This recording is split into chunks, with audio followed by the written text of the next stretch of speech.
breaking down Red Raider baseball like only we can. This is the Talkin Baseball Podcast from Double T 97.3 and DoubleTSportsNetwork.com. Hey, what's going on? Welcome into another episode of Talkin Baseball, Summertime Edition, alongside Jamie Lent. I'm Chois, Woodman. This podcast, as usual, brought to you by our friends at Andrus Brothers.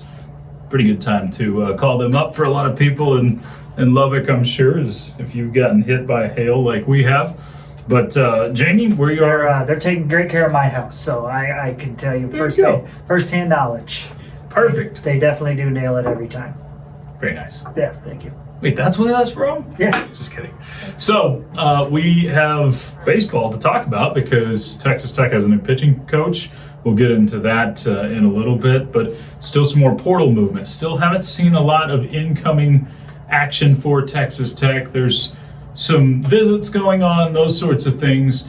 But the big news of the last couple of weeks is you have an exit of one of your weekend starters into the portal. Yeah, Tyler Boudreau announced, I guess, a couple days ago, early this week, that he was going to hit the portal. Boudreau was your Saturday starter last year for most of the season. Ended up throwing 47 innings on the year at a 1-4 record, and the ERA was 6.55, and Tyler probably deserved some more wins there because there were a couple of those Saturdays where he pitched really well but just didn't get a lot of run support. Sure. But, he's really the most significant guy that you've lost so far. I didn't know if, it kind of felt like you had a chance to return all three of your weekend starters, but at the same time, you wanted all three to be better than they were last year. That not just Tyler Boudreau, but Matt Cure and Zane Petty. I think they would all say that they needed to pitch better than they did last season. Part of the reason why you missed the NCAA tournament this year. One of many reasons. I don't want to put it just on those three guys, but starting pitching was definitely a factor there. So, Tyler elects to leave. I don't know if it was a situation where he felt like he wasn't going to get the opportunity to be a starter again this year, or if he felt like he had better chances elsewhere. He's not, up to this point, committed somewhere else. Still has a chance to go in the MLB draft this year as well, as he's a draft-eligible player. But it looks like he's not going to be playing for the Red Raiders next year. So there's a spot open there, and let's be honest, when you're a team that finishes 13 out of 14 in the Big 12 Conference and pitching with a team ERA that's close to 6.5, you got to get better on the mound. And some of that is going to be guys developing and pitching better, and some of that is going to be about recruiting better and getting more talented players in the mix for the Red Raiders. So that's the hope at this point. You and I talked about it, I think, on the last episode, and you probably are going to try to recruit just about everybody pitching-wise. And it's not a shot at those guys, but it can put pressure on those guys to try to get better. And that may have been the case here, where you are trying to out-recruit your entire weekend rotation. Whether you do it or not, we're still yet to know. But the timing, we had a question in from, this one's from Jason. It says, is the timing of the Boudreau exit have anything to do with Foster coming in? Yeah, and that's a good point, because I think the news broke about Friday last week that Steve Foster was going to be the new pitching coach, and I think that's the same day that Tyler had announced that he was heading to the transfer portal. I may be off a day or two there, but it is interesting because Boudreau didn't, there's been plenty of time since the season ended. You've seen plenty of guys hit the portal, and he waited this long. So that's a good question. I don't have the answer to that.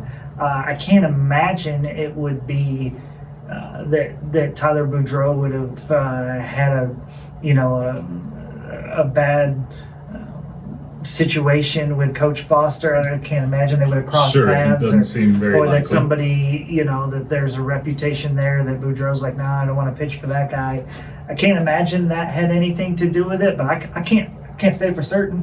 I really can't. But or maybe he was wanting somebody different that they didn't go after. I don't know. Either way, you wish him the best of luck, but at the same time, again, a 1-4 record in a 6.55 ERA, that's not something that you look at and you go, okay, how do we survive without that? Right. You know you got to get better. And the hope was that if Tyler came back, that he would, in his second year at the Division I level, would take a step forward. So I guess for him, he's going to be doing that somewhere else. Yeah. So I think that's a fair question on the timing. I don't know that we'll ever know what or the why. And maybe it is just one of those things where you're really taking your time on it because you have a full month here. As we sit, Jamie, we've got until the end of June. I believe you got the entire month of June for the baseball portal. So we still could see more entries. Now, those that don't know, if it doesn't mean everybody's got to be committed to a school. This is just you have to be in the portal by the end of June, right? I think July 1st is the deadline. Correct. Okay, to be in. And let me also talk about this, Choice. And a lot of people have seen the 13 that are going out for the Red Raiders and think, man, wow, that's a lot. Yes. If you look at the Big 12 Conference, just comparing them with the other teams in the Big 12 Conference, there are teams that have more that have headed out than the Red Raiders. There are a few that have less. Texas Tech's probably somewhere close to the middle. Yeah. Okay. And remember this, though, with the new NCAA House settlement, okay, things have changed for a lot of different sports, including baseball. And so in the upcoming year, you can now only have 34 players on your roster. So immediately, everybody has to have 6 less than you had last year. Sure. Okay? So we know for a fact that every team has got to get rid of guys. So you're not going to bring in as many as you lose. Okay, if you look at the 13 players that the Red Raiders have lost, you're not talking about significant players. Some of the guys, I think there's 4 of them, didn't even play this season. Right. Okay, didn't take make the a roster. single at bat or take a swing, whatever. Okay, and so you knew those players were gonna move on. They're still listed as Texas Tech, even though they were cut before the season. So 13, it does feel like a big number, but it's pretty normal for everybody else in the Big 12 Conference. Sure. And if you look at just the one incoming at this point, also pretty much the norm right now. Yeah. I think everybody's waiting to see who comes out from the College World Series teams, and you're seeing some of that trickle out over the last few days. And with less roster spots, you have to be more choosy to make sure you pick the right guys. So you may not jump at some guy early in the portal with the thought that, hey, I might have a shot at another guy later who's a lot better, okay? And so I think you're going to see over the next few weeks, you're going to see a flurry of action when it comes to guys committing to certain schools. Yeah, and one other part of that, Jamie, is that everybody out there that's a good college baseball player pretty well is playing in some sort of summer league, whether it's Cape Cod or wherever. They're almost all playing in a summer league. So in football, June is the month everybody goes on their visits.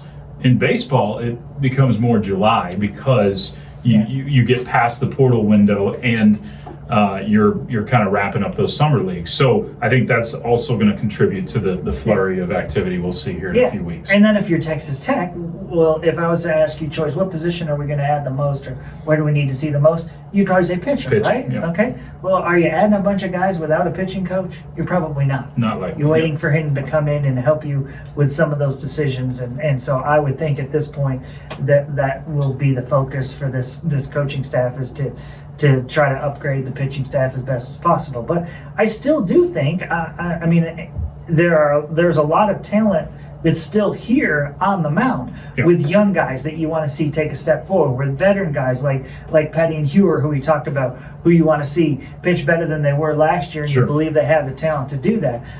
Guys that you want to see stay healthy, like Perko and Utera, that, man, if they can just be healthy the entire season, they can be difference makers. But plenty of other good young arms, that you feel like, Will Jordans and Connor Mohans, that you feel like are going to take a step forward after that first year of college baseball where they showed flashes of really good stuff. So you're not going to clean house. That's not going to happen. Are you going to probably add 3 or 4 pitchers? Yes. And you're hoping they're veterans. You're hoping that they can come in and make an immediate impact. But it's not going to be a cleaning of the whole entire pitching staff. Right. And you penned an article up at doubletsportsnetwork.com talking about how Texas Tech is looking for quality, not quantity. Again, because you have to have 6 last, right? Yeah, so I do think you're kind of being choosy on trying to bring in the best you can instead of just stockpiling and seeing what comes out this time around. So,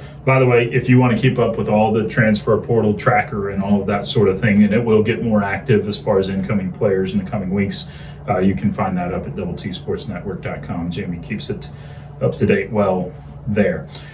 All right, we'll hear a word from our friends at Andrus Brothers and come back and talk about the new pitching coach, Steve Foster.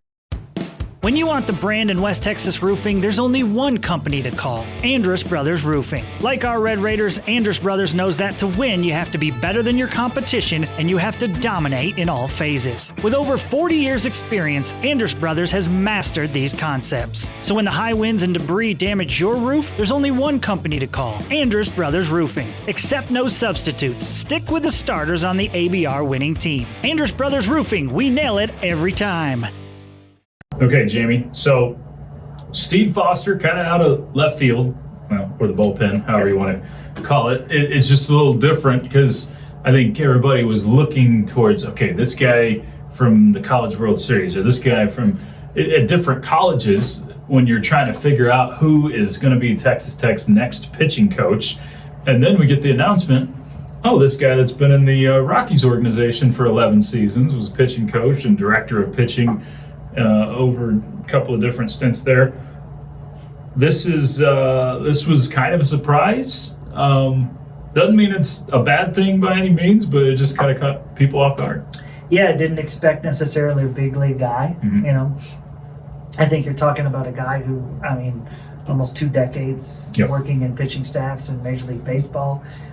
It is a good thing. Help to build a Royals staff that won a World Series. Yep. Took a Rockies staff that was one of the worst in baseball and got it to the middle of the pack when it comes to team ERA and those kind of things. Obviously pitching in a not friendly to pitchers ballpark in Colorado, all of that. I think the thing that I keep hearing about Coach Foster is old school mentality, okay? But at the same time, new school understanding of what you get with the analytics of Major League Baseball and how to use them correctly, and to help pitchers make adjustments and be better. And the second part of it is, I thought Chad Bettis had a great quote about the fact when talking about him and talking about how the mental part of the game, and Austin Becker said the same thing. Those are 2 former Red Raiders who have worked in him, where the mental part of the game was big. And I think, when you're talking about Major League pitchers, maybe they don't need that as much. Probably not. College pitchers, absolutely. I think the mental part is massive. Right. And so if he's developed big league guys in that way, you would like to think that he can really help college pitchers be able to take that step mentally. Because it's think about all the time. You got 20 seconds between each pitch. You can think about what you're having for dinner, why your girlfriend's mad at you. Who's that guy up there trying to talk to my mom? It's like all sorts of things that can go in between 20 seconds of pitching. I do think, I'm joking here, but I do think you're right. I think the difference between guys that are professionals and guys that are 18 to 22 years old is between the years a lot of times. Especially guys that are fireballers that just can throw gas all throughout their high school career and strike everybody out, and then you get to the level where guys can... I have to make adjustments here. Right. How do I handle this? Yeah.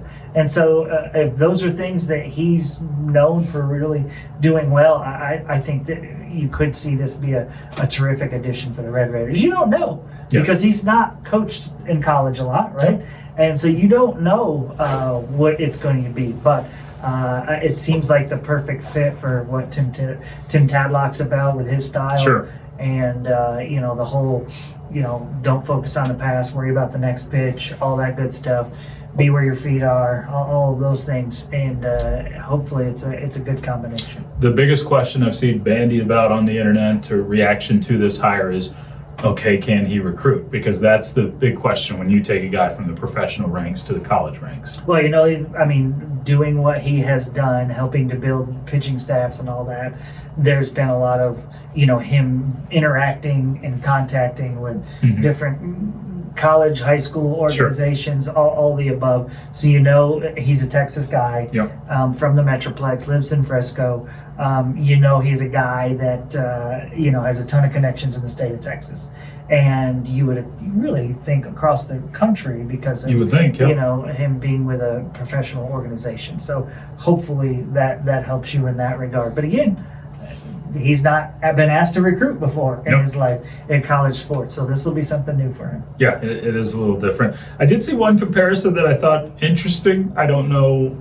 I mean, I guess we'll find out, but someone said, is this the Ray Hayward approach again, going for an older guy that may be a little bit softer in his approach towards the pitchers? Well, I think that Coach Hayward has been used in recent years as a guy that has helped with the mental side of things. Yeah. And so maybe there is a comparison there. I mean, not quite as old, but, and also a history of working in Major League Baseball as well. Yeah. So it'll be interesting to see how this shakes out, because it is kind of an experiment. I mean, just because anytime you get a guy from the major league level.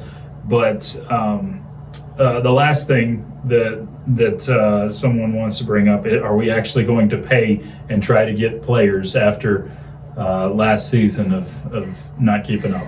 Well, the fact that guys like TJ Pompey and Logan Hughes are still Red Raiders, and they have not entered themselves into the transfer portal to see what they could get elsewhere. Yeah. It either says two things: that they're really loyal guys, or that you're taking care of them. Maybe right? both. And I think it's probably a combination of both of those things. Yeah. And I think that Logan, who came here out of the transfer portal from Stetson, had a solid freshman year, but I don't think anybody thought he was going to be as good as he was here for the Red Raiders this year. One of the best in the Big 12, led the conference in homers, all the above. But I think he could have gotten a lot on the open market, and you would have to think that the Red Raiders have found a way to take care of him. Hopefully that means, and I've heard with other players as well. For example, guys like Villeneuve or Damian Bravo, who are draft eligible, that, hey, we have this for you if you decide you don't like your slot and you don't like the signing bonus that they're offering. Sure. This is available too. So opportunity is there to keep some of these guys, which obviously would be big for this team. Tracer Lopez, another one that, you could add to the mix there as well. So, guys like that you really want to be leaders on your team coming back next year. I would still think that Damian Bravo will get drafted high enough that he won't be back as a Red Raider next year, but you just never know. And so, or maybe he doesn't like the organization he went to, or maybe they're trying to be cheap on the signing bonus, and Texas Tech says, hey, we can give you that same amount and you can come here and stay here. So we'll have to see about that. And you got to bring in some additions too, right? You've Sure. got one so far in Hollis Porter from Maryland, and I think everybody's excited about him. Big power hitting left-handed bat. Can play some first base and DH for you, and definitely you needed to improve in the DH spot. You had a big visitor over the weekend from Rice and Blaine Brown, and one of the best hitters in that conference a season ago, led them in homers, average, RBI, total bases, just about everything. A guy that was the all-conference designated hitter, so another run-producing hitter there. He's not committed to the Red Raiders yet. He's gone to a bunch of different schools. I believe he was at another SEC, yes, Tennessee's and Oklahoma's and Georgia's, and I believe he was at Arkansas earlier this week as well. So he's kind of taking the tour to see what he likes. But hopefully the Red Raiders are in the mix on that and have a good shot there. But either way, I would think over the next couple of weeks you'll see the Red Raiders start to pick up some guys in the pitching market when it comes to the transfer portal. Yeah, and the other part that you mentioned, you'll find out in 3 weeks basically who is drafted. Yeah. And it doesn't mean you know who's going to sign and that sort of thing, but you at least know draft slots, and you kind of got a better idea of who's going to end up coming back and not. So baseball is, we want things immediate. A lot of times we want to know, okay, who's on the team next year? Baseball, you really don't shake things out until early August on who's going to be on your fall roster. So we've still got a long time to go until then, but we will keep you updated until then. We'll stay with us on doubletsportsnetwork.com for all the transfer updates, and we'll keep coming to you every couple weeks here with Talkin' Baseball throughout the summer. That'll do it for us. Thanks to Andrus Brothers for sponsoring the podcast. For Jamie Lent, I'm Chois Woodman. This has been Talkin' Baseball, powered by Double T 97.3. Breaking down Red Raider baseball like only we can. This is the Talkin' Baseball podcast from Double T 97.3 and DoubleTSportsNetwork.com.